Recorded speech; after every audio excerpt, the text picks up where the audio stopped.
Welcome to the deep dive. Today, we're really jumping into something pretty complex. Absolutely. A topic that gets people talking. Definitely. Yeah, it's all about the many impacts of feminism and the sexual revolution on women, on society as a whole. It's often misunderstood, right? And passions run high. For sure. Yeah. We've been looking at some really dynamic source material, a debate, really, with lots of different viewpoints clashing. Exactly. And our job here, as always, is to kind of sift through all that, pull out the key arguments, the facts, maybe some surprising ones, and the insights that help you, our listener, get a really solid handle on this whole conversation. We're aiming for clarity, basically. We are. So we're going to tackle some big questions, like how has feminism actually impacted women's happiness, their value in society? Mm-hmm. And what about fulfillment? Is it career? Is it family? Or something else? And that age-old question, maybe not so age-old, but definitely debated. Patriarchy or matriarchy. Where does the power really lie? Right. And also, how does all this affect men? We can't forget that piece. It's going to be, well, quite a deep dive. It is. And our goal here is objective analysis. We want to look closely at the claims, the counterclaims, the data that's presented. Or maybe the lack of data sometimes. Or the lack of data, exactly. We're synthesizing, connecting dots, trying to give you that clearer picture. But crucially, we're not taking sides here. Nope. Just laying out the different perspectives from our sources so you can see the landscape. Okay, so let's start with a really strong opening claim from one of the main voices in our sources, Candace Owens. Yeah, she doesn't mince words. Not at all. She argues pretty directly that the sexual revolution hasn't just devalued women, it's made them, and this is her phrase, infinitely less happy. Wow. Infinitely less happy. That's a big statement. What's the reasoning there? Well, her core point is that women are, quote, giving up their goods for free. Meaning readily available sex. Essentially, yes. And this increased availability, she argues, makes men less likely to want to marry or commit long-term. Okay. And that lack of commitment then leads to unhappiness for women. That's the direct link she makes. Yeah. And she clarifies the devaluing part of it. It's not about intrinsic human worth, but she says women with multiple partners are devaluing themselves specifically in terms of trying to have a partnership and a productive relationship. I see.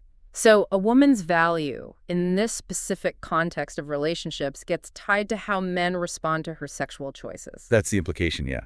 It sets a really high-stakes tone right from the start. And you can bet there were counter-arguments to that. Oh, immediately. Yeah.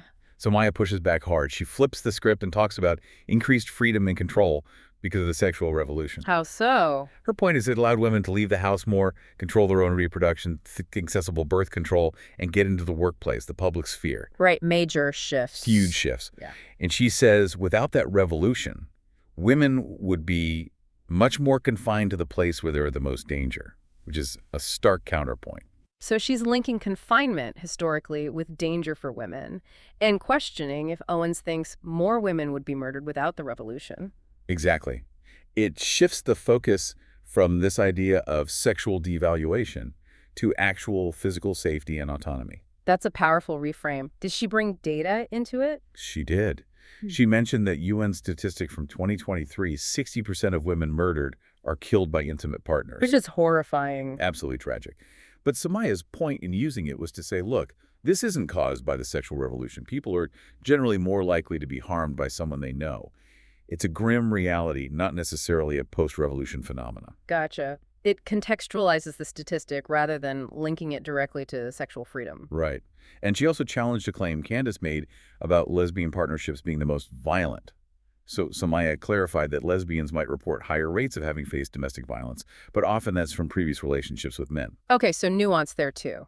And her broader point was just that domestic violence is tragically high in any kind of intimate relationship, heterosexual or homosexual. It sort of decouples the issue from the sexual revolution specifically. Okay, so safety and context. What other angles came up? Well, Julian brought in empowerment through education. Sex education. Exactly. Julian, who works in public education, argues the sexual revolution actually helped everyone seek empowerment, increasing value no matter the gender. And sex ed is key to that. Yes, because good sex ed leads to fewer STIs, less abuse, fewer assaults. It empowers people with knowledge about their bodies and consent. Makes sense. The goal being A more equitable, egalitarian society and relationships, which interestingly led to a side point about the government's role. Oh. Julian supports mandated sex ed in colleges, government resources for curriculum, basically believing the state should help make people happy and safe in this way. Which, as you hinted, might clash with Candace Owens' views later on government. Interesting. Definitely a point of tension to watch. Okay, who else weighed in on this devaluation idea? Zena challenged the whole premise.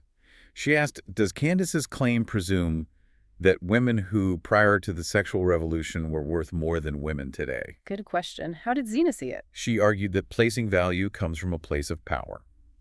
She pointed to historical eras like Victorian times or periods of white supremacy where certain groups just decided who had status. Okay, so the revolution wasn't devaluing, but maybe shifting who defines value. Or empowering people to define their own Yeah. value. Yeah. She actually used Nordic countries as an example. Right, you mentioned them. High happiness. High happiness, high marital satisfaction. Despite being sexually open societies with comprehensive sex ed, she sees that as a positive outcome of the revolution. Interesting counterexample. Did she address any specific studies Owens mentioned? She did. Owens apparently cited a study on unmarried women's happiness, and Zena brought up that 2023 massive scandal where some behavioral science studies were found to have faked data. So injecting some skepticism about the data being used. Exactly. Questioning the evidence base for the unhappier now claim. Okay, this is getting layered. What about objectification? Did that come up? Oh, yeah. Nikki brought a really interesting, maybe provocative angle. Which was? She basically said, if women are truly less valuable now, shouldn't rape rates be higher? But she points out they've actually dropped by about half in 20 years. Okay, that's a stark metric. How does she connect that to objectification? She defines rape not as about sex, but as a power structure, about objectifying and abusing women.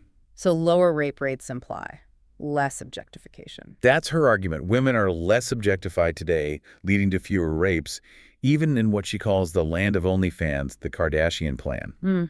Did Owens buy that? Not really. Candace countered that objectification hasn't gone down since the 50s, pointing to things like models often needing to be naked in ads, the general hypersexualization. So different interpretations of what objectification looks like today versus then. It's exactly.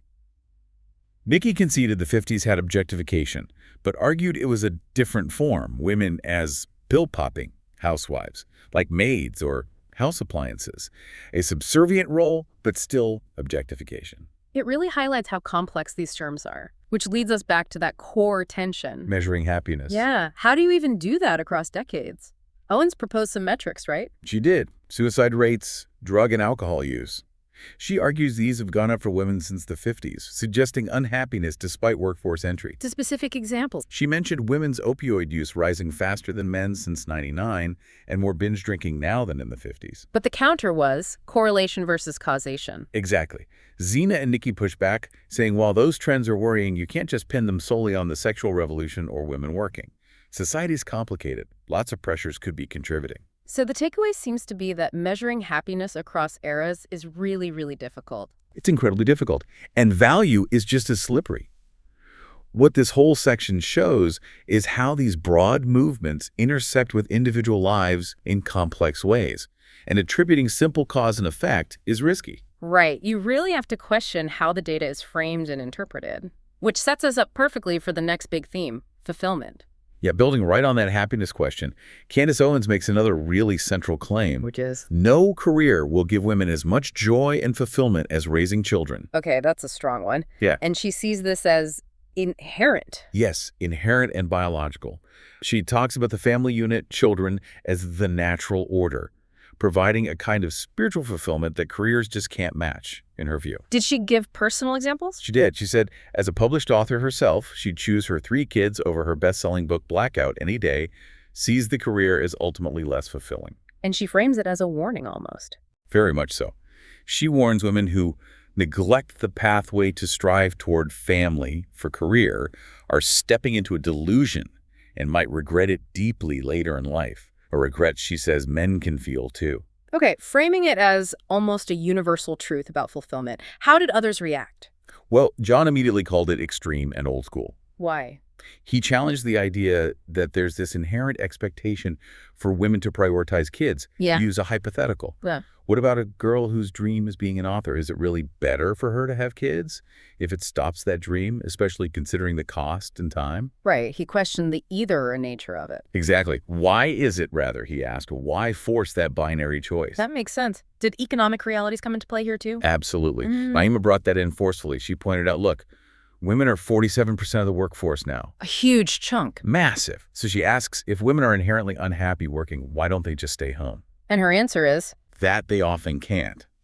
She argues past feminist waves and government influence, specifically mentioning the idea of taxing households twice by getting women working, have made it nearly impossible for many women to choose to stay home. Because of financial pressures. Yeah, things like huge college debt, low starting salaries. Yeah. The economic reality makes it tough. Candace Owens actually acknowledged she's an exception herself. Because she works from home, flexible hours. Right, she can be with her kids. But she then argued the overwhelming majority are stuck behind desks and are unhappy, doubling down on the idea that typical careers don't fulfill. Okay, but Naima also pointed out the simple fact that Owens is a working mother. Right. Right. Millions of women are. Naima said this reality kind of disproves the idea that women can't do both. She criticized Owens for trying to qualify what all women want without clear evidence. How did Owens respond to that? She clarified she wasn't saying she knew what every woman wants, but maintained that at the end of life, people will discover that raising children brings more fulfillment. This led straight into the having it all debate. Yes, the classic. What was Owens' take? She was blunt. I am telling you, women cannot have it all. That is an illusion, and that is stressing women out. Again, linking this stress to drug use. And Naima's question was sharp. Very sharp. But men can have it all. Men can be fathers and have a job, but women can't do that. What was the answer? Candace said she doesn't think anyone, man or woman, can truly have it all. She argued feminism taught women being a woman is not enough, pushing them to aspire to be a man, try to do both, and become unhappy. She brought up biological differences again, citing different career paths chosen in college. Okay, that idea of innate differences keeps coming back. Who else weighed in on career versus motherhood? Cassie made a really interesting distinction between happiness and importance. How so? She suggested kids might be more important in the grand scheme, but don't necessarily make you happier day to day, separating the concepts. That's subtle. And she also hit the economic point hard. Yeah, flat out. We don't live in an economy where people typically can have a one-income household. She also challenged Owens's nostalgia for the 1950s. Especially as a Black woman. Right. Questioning if that era was really desirable for everyone. Owens clarifies she meant a time when women understood raising children was fulfilling. And Cassie had a pretty direct critique of Owens herself. She did, saying, as someone who's anti-feminism, you practice it more than most women do by having a public career, a platform. Arguing she wouldn't have it without feminism. How did Owens counter that? That's where she brought up the claim about the CIA funding feminism, using Gloria Steinem as an example, arguing the goal was precisely to get women working so households could be taxed twice. Wow, okay. That's a major historical conspiracy claim woven in there. It is, and it shifts the focus dramatically. So amidst all this, did statistics come back into play? Big time. Catherine came in with a barrage of stats countering Owens's narrative. Things like working mothers being way less likely to be in poverty, that maternal education is the #1 predictor of childhood outcomes, better scores, higher incomes, fewer behavioral issues for kids. That directly challenges the idea that kids suffer if moms work. Directly. She also noted college-educated women divorce less and are the only group whose marriage rates are increasing, and conversely, that stay-at-home mothers report more depression, anxiety, and anger. How did Owens react to those stats? She claimed they were the exact opposite of what she'd read, again referencing those potentially debunked behavioral science studies as a reason for her skepticism. Okay, so a clash over the validity of the data itself. Absolutely.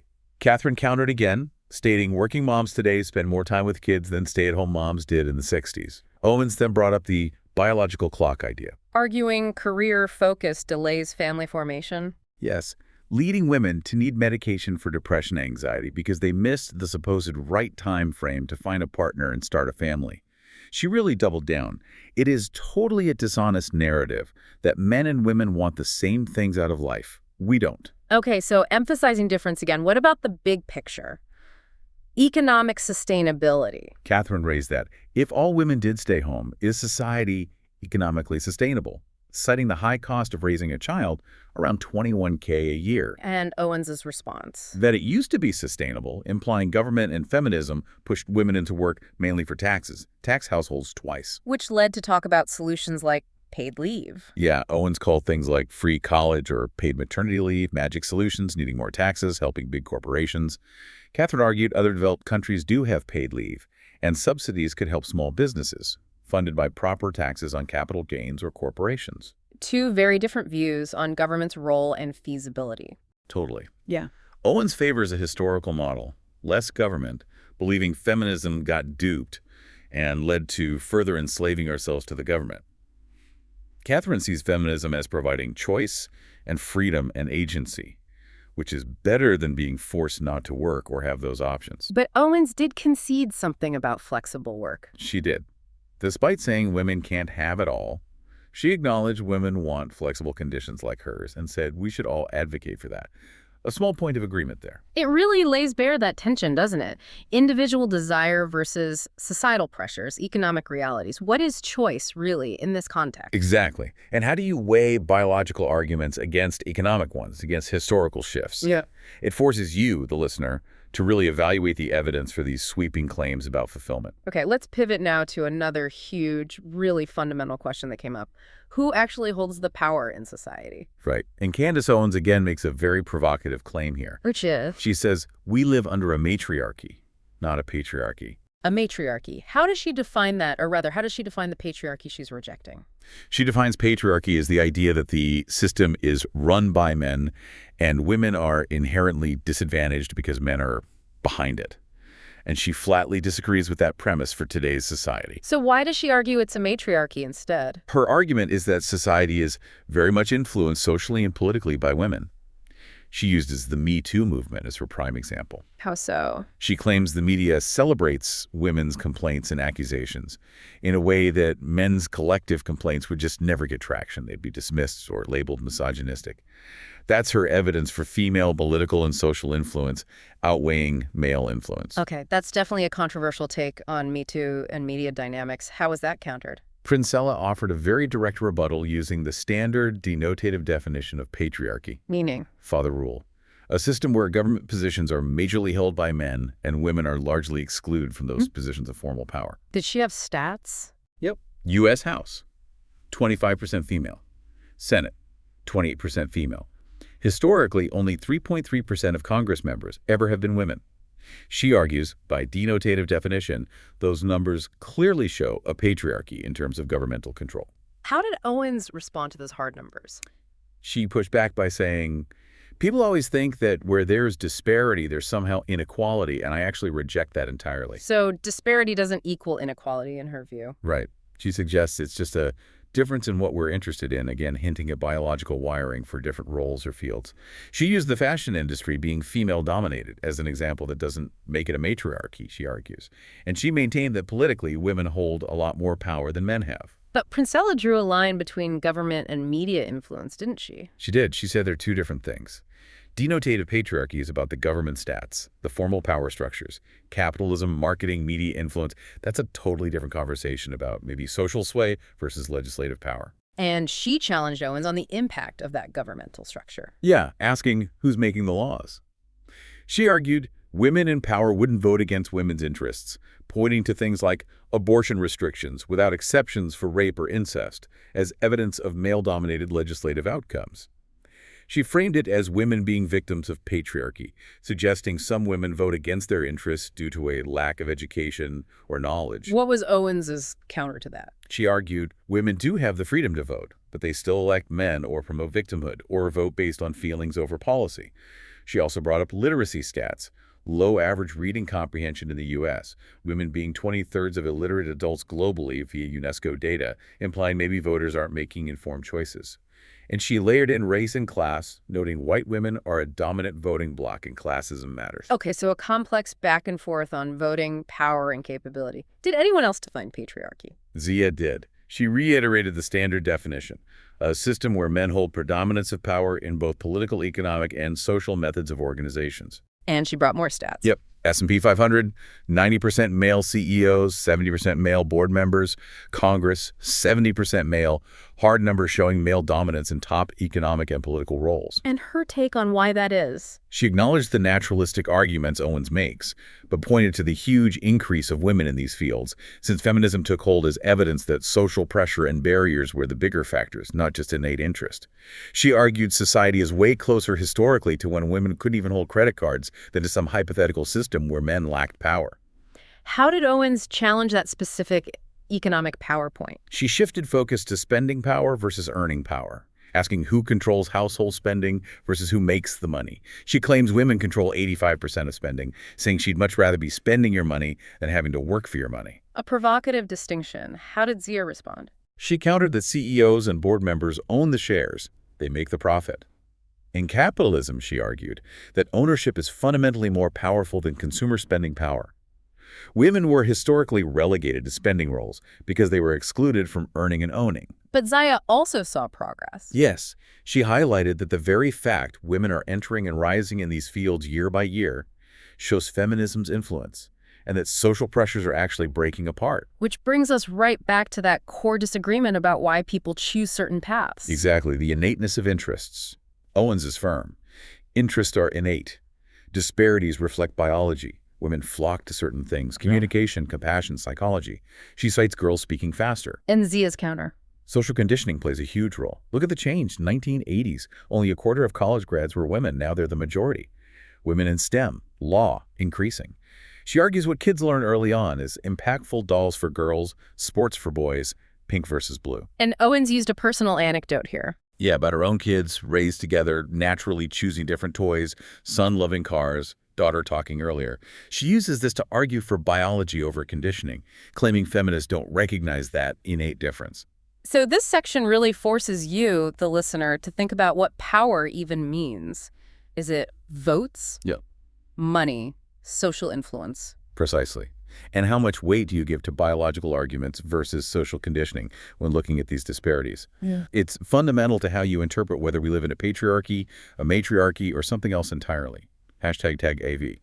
Feminism's impact on men and its modern interpretation. Okay, let's move into our final big theme. How has feminism impacted men? This often gets overlooked or framed in a very specific way. Right, and Candace Owens, again, offers a perhaps surprising take. She argues feminism has made things easier for men. Easier? In what way? That sounds counterintuitive to some feminist arguments. Her reasoning is that men don't have to commit anymore. They're being offered sex from women for free, which leads them to effectively do less and be motivated less. She blames feminism for insisting on this culture of sex and hooking up. Does she offer evidence for that cultural shift? She makes a historical comparison, saying before widespread sex ed, most high school grads were virgins, but within 10 years of sex ed, that completely reversed. She also throws in that constant exposure to porn emasculates men, harming them too. Okay, so easier in terms of less pressure to commit, but also potentially harmful through things like porn. How did others respond to the easier for men idea? Jenny acknowledged Owen's point about potential negative impacts of things like OnlyFans on women, but she immediately pivoted to shifting the focus onto men. She asked, if we're worried about women giving sex away for free or for money, why are we not putting the onus more on men for being the one that is in control of that demand? Placing responsibility on the consumers, essentially. Did Owens agree with that? Kuhlman said she does criticize men too, but maintained the problem was seeded by the feminist movement, citing things like women protesting topless, Instagram culture, as drivers of the hookup culture she dislikes. But Jenny also saw benefits of feminism for men. Yes, definitely. She argued feminism frees men too, allowing them to be more emotionally intelligent, connect better, have higher quality of life, deeper conversations by breaking down rigid traditional male roles. Any specific examples? She credited Title IX, the law ensuring gender equity in education, as a huge feminist win that allowed 600% more women into college, creating more educated partners and colleagues for men. And she questioned a contradiction in Owens' argument. Yeah, if things like porn or sex work are supposedly easier beneficial for men, less commitment, but also harmful, emasculation, doesn't that complicate the easier for men narrative? Owens countered by saying, even with more freedom, women don't achieve parity in all fields, suggesting college just adds stress and debt for women. Okay, so a complex web there. What about the broader interpretation of feminism itself? Was it seen as anti-men? Jenny tackled that head on. She said, feminism is wrongly interpreted as anti-men when it benefits both men and women. She acknowledged radical "I hate all men" views exist, Yeah. but argued women shouldn't be faulted for feeling fear, given that men are statistically the greatest predator for women, citing assault and domestic violence stats again, where men are 95–98% of perpetrators. She said the onus does rely more on men for acknowledging these issues. So for her, feminism's goal isn't anti-men, it's... Trying to bring women at an equal level to men, giving same opportunities and options without the same judgment that men do for the same actions. How did Owens characterize modern feminism? As hostile to men and also very hostile to women, particularly traditional women. She mentioned attacks on figures like Ballerina Farm as examples of feminists rejecting traditional values and trying to force women into unhappy workforce roles. And Jenny's response to that specific critique? She argued feminism is about options. If a woman wants to be a trad wife, that's fine. Feminism is not the belief that you can't do those things. She also noted figures like Ballerina Farm are content creators marketing an often unattainable lifestyle, not just simple stay-at-home moms. Did Owens buy that feminist acceptance of trad wives? She said she hasn't met a feminist that didn't find a problem with the trad wives. She doubled down on her own experience, values changing after kids believing it's universal, and women chasing careers without family suffer tremendous unhappiness. This really highlights the different factions and interpretations within feminism, or perceived by its critics. Did anyone with direct experience in areas like sex work chime in? Yes, Zola. She identified as an OnlyFans creator and stripper and directly challenged the idea that women doing such work are just giving up your body or devaluing themselves. She mentioned she is celibate and wants marriage and kids. So challenging the stereotype, why did she say she did that work? She said for freedom, but was also very honest, admitting she didn't want to do it, but felt she had to do it due to economic pressure, college debt, needing multiple jobs even as a nurse. How did Owens react to that honesty? She acknowledged it was honest, but framed it as what happens when people lack traditional structure. Zola then asked Owens directly if men in strip clubs see the women as empowered or devalued. And Owens's answer? Firmly that men are devaluing women in that context, telling Zola, "I think you're worth more than taking your clothes off," sticking to her core view. It's such a complex intersection of choice, economics, and perception, which leads to the final point. What's the root cause of these pressures? Feminism or something else? Jenny brought that up directly. She argued the issues women needing to work, financial strain, aren't an issue created by feminism. This is an issue created by capitalism. So blaming the economic system. Yes. Capitalism requiring dual incomes for a decent life. Candace Owens countered again that feminists got duped by the government and capitalism precisely to expand the tax base, leading to more government dependence. She wants less government, recalling her grandparents' single-income household happiness.